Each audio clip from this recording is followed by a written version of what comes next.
Bonjour Pisces and welcome back to my channel. Claude here. Thank you for joining me for your February tarot reading. So I hope you've had a good January and a good beginning of the year so far.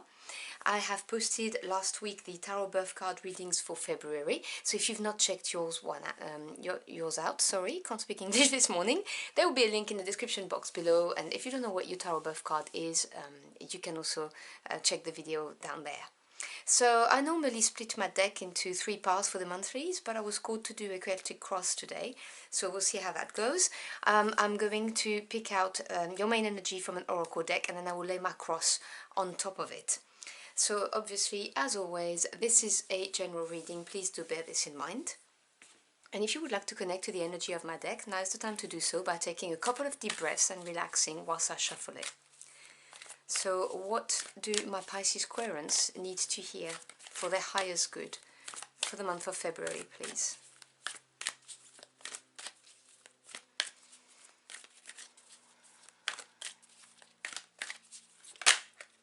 Okay, it came out. I'm gonna take it. And it's the card of Blessed. Wow, beautiful. Card 22 if you're into the numbers. So diminishes to number 4 for strong foundation, for stability. And we have Blessed. Well, that's what I like to see. Positive reading. Let's see what the tarot has to say about this. Clarify those messages. If you're interested in the deck I'm using, I have reviewed it. It's a really stunning deck by an Italian creator, and there's a link in the description box below as well for it, because you can check it out with me.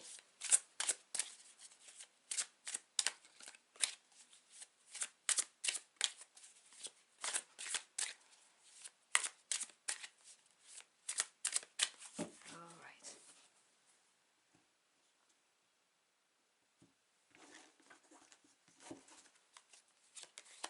So we have the Ace of Cups. Crossing you we have the Devil, Major Arcana.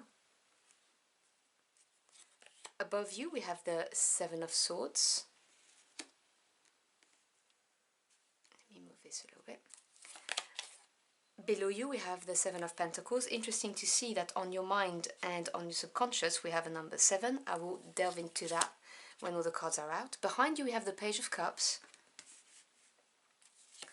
Ahead of you we have the Eight of Swords. Your advice is the Nine of Swords. A lot of mental energy going on here. In your environment we have the Seven of Cups. This is another 7, so you've got 3 already out of 4. Your hopes and fears is the Ace of Wands. And your potential outcome is the Ten of Pentacles. Wow, beautiful. My favorite minor arcana. Under the deck, which is the energy at work that you may or may not be aware of, we have the King of Swords. So let's talk about the King of Swords first. Now, obviously, I always talk about the energy of the card. I am not referring to the gender of the person. So it may be a person in your environment who's going to be key to the unfolding of events for this month, or it may well be the energy of the card that's there. So the kings anyway in the tarot represent the mastery of their suit, okay? This is the top card, the full evolution of the suit, if you will. Knowledge and expertise, and particularly with the swords energy, because this is the mental body. So this is somebody or the energy of having ultimate clarity on a situation, or clarity on a goal that you have set yourself, or something you're trying to manifest, for instance. This is someone who's also very fair, loyal and trustworthy, because they are not ruled by their emotions. They are ruled by facts and logic, if you see what I'm saying. They will analyze a situation and they won't get swayed by things that could be not objective, basically. So the King of Swords is someone you can go to when you want fair advice, and you know, someone who's very smart, someone who's very witty. There are also people who will deliver messages a bit abruptly, not out of meanness of character, just because that's how they are. They see things factually. They don't think about sugarcoating things. So if this is the energy that subconsciously you are embodying, this will be you having clarity of goal and what you're trying to manifest and taking action, because the sword suit is one of the two really dynamic suits. You've got wands and swords, they are the more dynamic, if you see what I'm saying, suits. So this is a suit that represents taking action and having laser focus on what it is you're trying to achieve. But it may well be someone in your environment who's going to be key to things moving forward. I can also tell you already that although you have the Eight of Swords, which is a heavy mental energy of not seeing the light at the end of the tunnel, with the King of Swords working underneath it, this will not stay this way. Okay, so also last thing about the King of Swords, this is Yang energy, this is taking action, most definitely. So in the near past we have the Page of Cups. This position in your spread indicates that it's still having some ripples in your present situation. The pages represents messages coming your way, they represent also new directions, like mini new beginnings, and you know, learning, because they're learning to become a knight. So Cups is to do with your feelings and your emotions. So when the Page of Cups appears, I see that you may in the past, and it's still happening right now, have been trying to work out your feelings about a situation. You know, being unsure about how you feel about a situation, a relationship, situation at work, about where you live, about your life path, generally speaking, where am I going with my life, that kind of thing. So that may well be that for some of you. For others of you, you may have had a message, some kind of good news, that's kind of opened the door or sent you into a new direction. For some of you, yes, it could be a romantic message as well, but I'm not really getting this vibe, simply because of the Ten of Pentacles there. For some reason, I'm not getting that vibe very strongly, but it may well be for some of you, you know, that it was something to do with a romance. And maybe with someone slightly either younger than you or someone who is less experienced than you, has less life experience than you, is what I'm trying to say to you. But there was a new direction or a message that held the potential to make you very happy, because the cup contains the water, and the water is your happiness, your feelings, your emotion. And so in the center we have blessed and the Ace of Cups. So this is really beautiful, because to me it's saying that this is a brand new beginning that's offered, and it is divinely ordered. This is your spirit team, whoever they are. I always say it depends on who you work with, whether it's God, the universe, spirit, the angels, your ancestors, or any deity you pray to and work with. But this was given to you, this was offered to you, divinely ordered, fated, if you will. And the Ace of Cups is the ace that offers the potential of giving you emotional fulfillment. And I mean, who doesn't want this? Aren't we all in search of any kind of emotional fulfillment, whether it's in a romantic relationship, whether we are on a spiritual path, or whether we are trying to find a career that's in line with our higher self, with what we believe, and you know, what's going to make us happy. If you're in a job and your heart is not in it, it's torture, isn't it? So the Ace of Cups is that. It's that door that opens, the opportunity, the offer, and it could be, you know, the birth of a new relationship too. It could be the renewal of a relationship, the birth of a child, literally. Anything that would make you very happy. A new career path that opens, a new project that you land, you know, relocating somewhere, going back home if you've been living away. Whatever the case may be for you, you'll know what this Ace of Cups is. And this is given to you by your spirit team. And it may well be linked with this Page of Cups, which I've discussed at length in the near past, because it's still linked. But this is crossed by the Devil. Now, the Devil is a big energy, it's a major arcana. And the Devil is, I'm not going to lie, it's a limiting energy, okay? So whether it's an internal limiting energy or an external, you will know what the Devil is for you. The Devil may represent temptation of any kind. Again, you only know what tempts you, right? If it's an inner devil, it may well be something along the lines of you never having faith in yourself and your capabilities. We are all manifestors and sovereign of our lives, and we create our lives. But sometimes we go into periods of self-doubt, and sometimes those periods are longer than others. Okay, so if you have fallen into the trap of talking negatively to yourself, not believing in yourself, you know, that little voice in your head, this is something that's stopping you from embracing this brand new beginning. Another inner devil you may have is to look at things in a pessimistic way. And no judgment here, you know, when life keeps on throwing hard things to tackle on your path, it's very difficult to not end up being a little bit pessimistic and thinking, you know, everything I touch becomes awful, or all I get is problems. When am I going to have my plane sailing? That kind of thing. So, you know, it could be negative behavioral pattern that you keep on repeating. Obviously, it could be addictions, but I'm not getting the vibe of addictions strongly there. And when I talk about addictions, it can be anything ranging from obviously alcohol and drugs to shopping therapy, anything that gives you instant gratification and that you regret later on. It could be an outer devil, so something that tempts you, a person, someone who's toxic.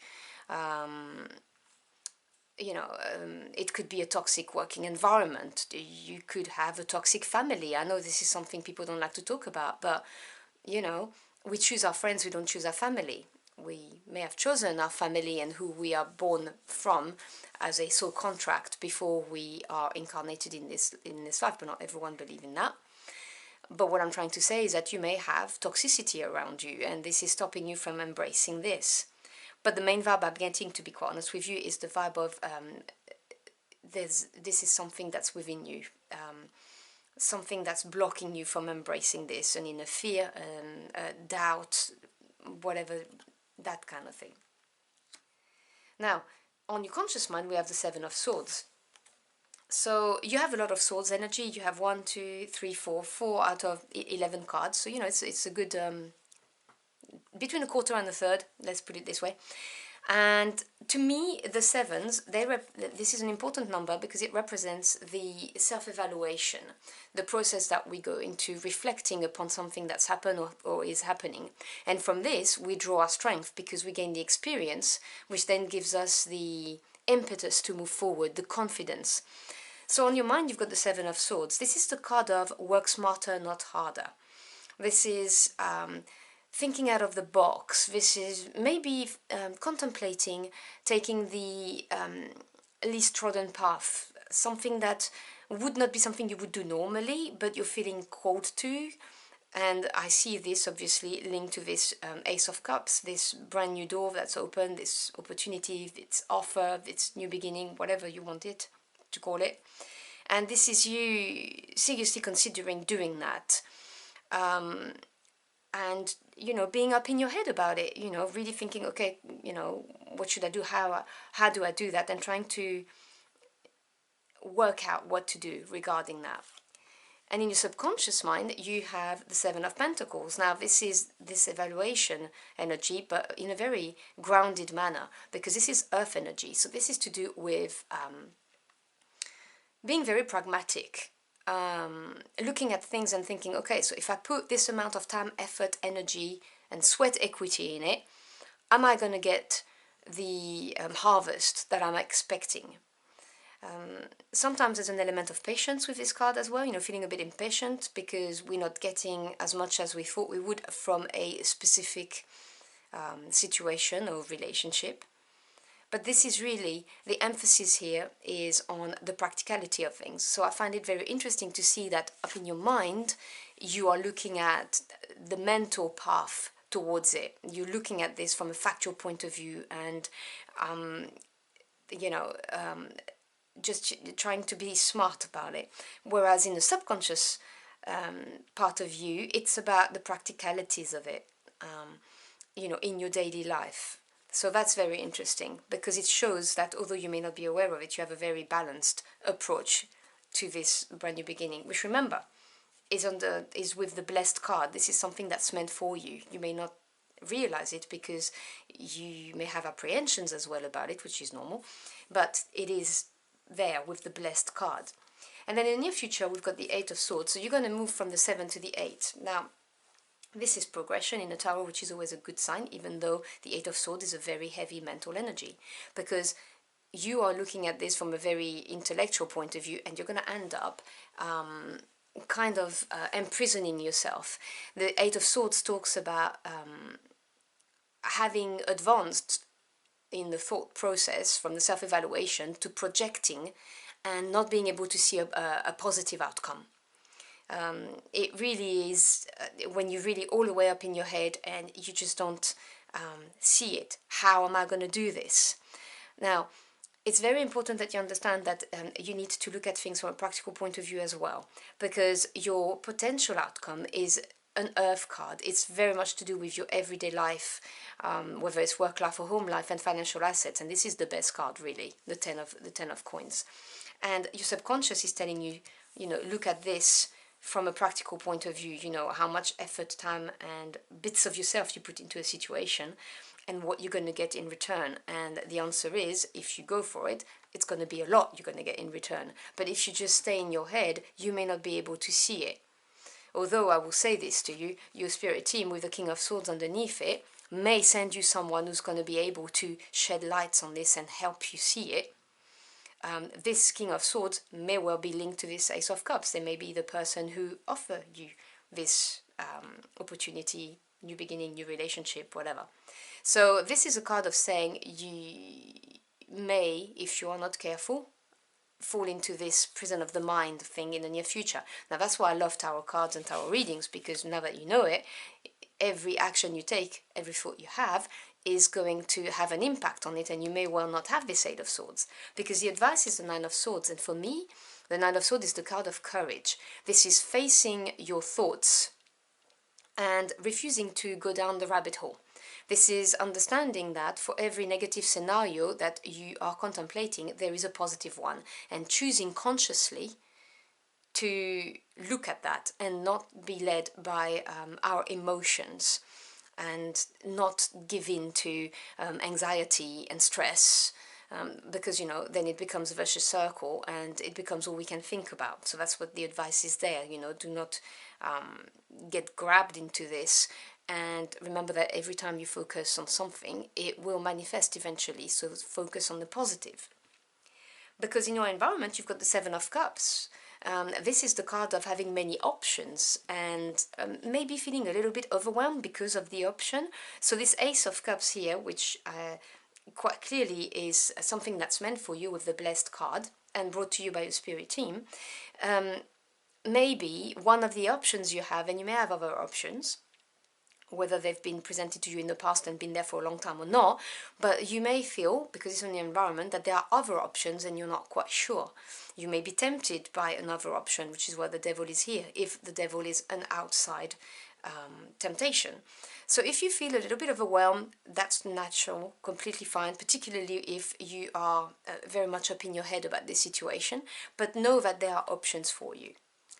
And in your hopes and fears, you have the Ace of Wands. I can see that you are hoping for a very exciting brand new beginning, something that's going to rock your world, that's going to be passionate, because Wands is the fire energy, and this is the only Wand card you have here. So it's showing me that this is something you want to embrace.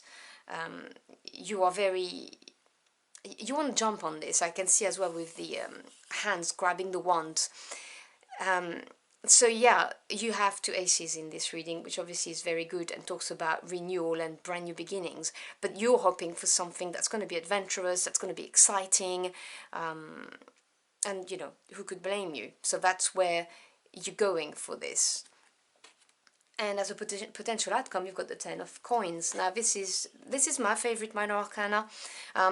10 represents completion, and before the court card is the highest number, so obviously it's a high achievement.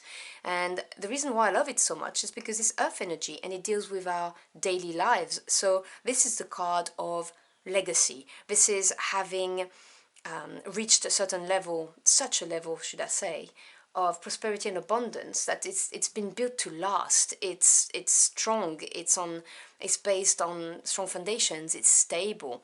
And it's also being in gratitude for it, because realizing that all of the diligent work that you've put in, the patience that you've shown, the courage that you've shown on embracing a brand new beginning, on fighting off this devil energy, this inner or outer devil, is going to bring about a long period of prosperity and abundance, whether we're talking emotional, spiritual, or physical prosperity and abundance.